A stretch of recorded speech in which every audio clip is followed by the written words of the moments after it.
Well, welcome back to another Dynodaze video, and today we are mapping this Seat Ibiza 1.9 turbo diesel. It's got a few modifications. It's got a aftermarket front mount intercooler. It's also got a 4-bar map sensor that was in the intercooler when he fitted it. So the car itself didn't run very well prior to it landing here at Dynodaze. So we're probably not going to have a before figure, but we're certainly going to have an after figure.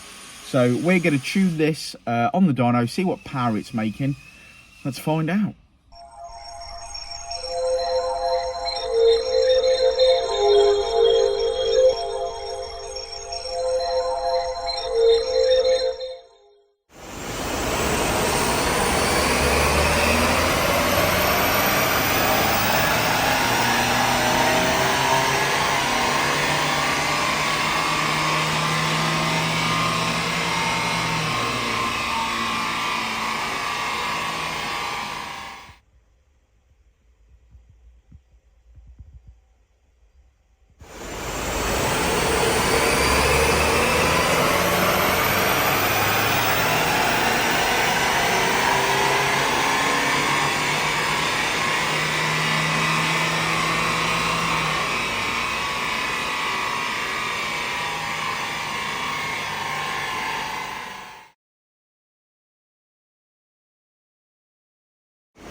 Okay, so there's the finished graph, and as I said at the start of the video, we don't have a before because it had some modifications that were not allowing it to run correctly, like a 4-bar map sensor.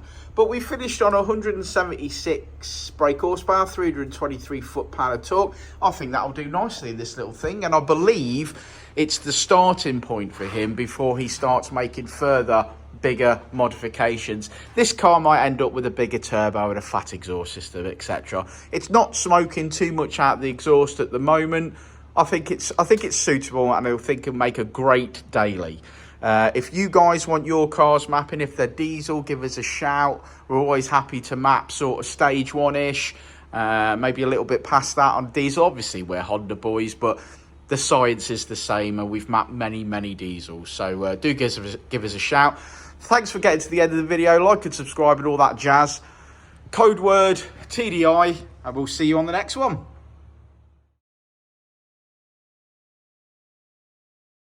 Before and I'll say it again. Life moves pretty fast.